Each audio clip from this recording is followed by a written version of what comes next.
সে যে বিবৃতিগুলো দিয়েছে সেগুলো একেবারেই ভিত্তিহীন। আ আ এজন্যই আজকে মহামান্য আদালত সন্তুষ্ট হয়ে আজকের এই ঘোষণা দিয়েছে। আর তার সাথে আসলে আমার বিয়ে হয়েছিল। তারপরে সে সেটা অস্বীকার করতেছে।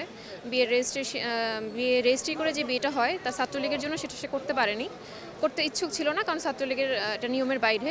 তো সেই মানে সেটাকে কেন্দ্র করেই আরকি মূল ঘটনা এই পর্যন্ত চলে এসেছে। সে হচ্ছে ছাত্রলীগ কাউন্সিলের ক্যান্ডিডেট ছিল। সে পলিটিক্সটা কন্টিনিউ করবে দেখেই সে এটা করেছে।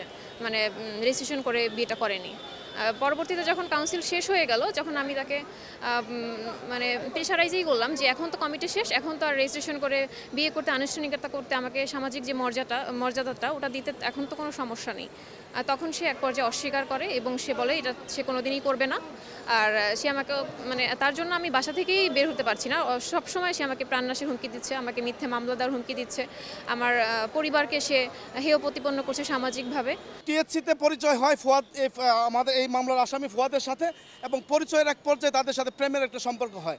এবং 2016 সাল থেকে ফুয়াদ 2016 সালে তাকে কক্সবাজারের সি বিচ হোটেলে নিয়ে যায় এবং ওখান থেকে বিয়ের প্রলোভন দেখিয়ে 2016 সাল থেকে তার সাথে শারীরিক সম্পর্ক করে এবং মিথ্যা এবং ভুয়া একজন কাজী বানিয়ে হুজুর ডেকে তাকে বিয়ে করেছে মর্মে জানায়। এবং এই বিয়েটা রেজিস্ট্রি করবে কখন, যখন বাদিনী তাকে রেজিস্ট্রির কথা বলে তখন বলে ছাত্রলীগ কেন্দ্রীয় কমিটির সম্মেলনের পরে আমি তোমাকে বিয়ে করবো, রেজিস্ট্রি করবো আমাদের বিয়ে।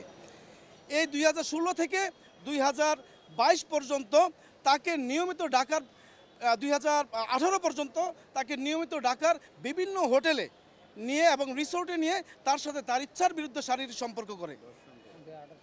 সম্পর্ক করে দর্শন করে।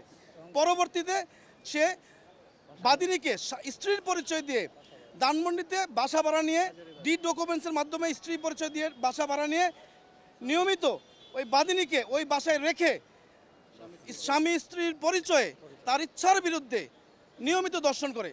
ইচ্ছার বিরুদ্ধে কথাটা আসার উদ্দেশ্যটা হলো বাদিনী রেগুলার তাকে তার বিয়েটা রেজিস্ট্রি করার জন্য চাপ দেয়, কিন্তু সে ছাত্রলীগের কেন্দ্রীয় কমিটির সম্মেলনের কথা বলে এটা কালক্ষেপণ করতে থাকে। পরবর্তীতে 3/1/2024 তারিখে বাদিনী তাকে বিয়ের জন্য চাপ দিলে সে সর্বশেষ 2003/1/24 তারিখে তার সাথে শারীরিক সম্পর্ক করে তাকে মারধর করে বাসা থেকে চলে আসে।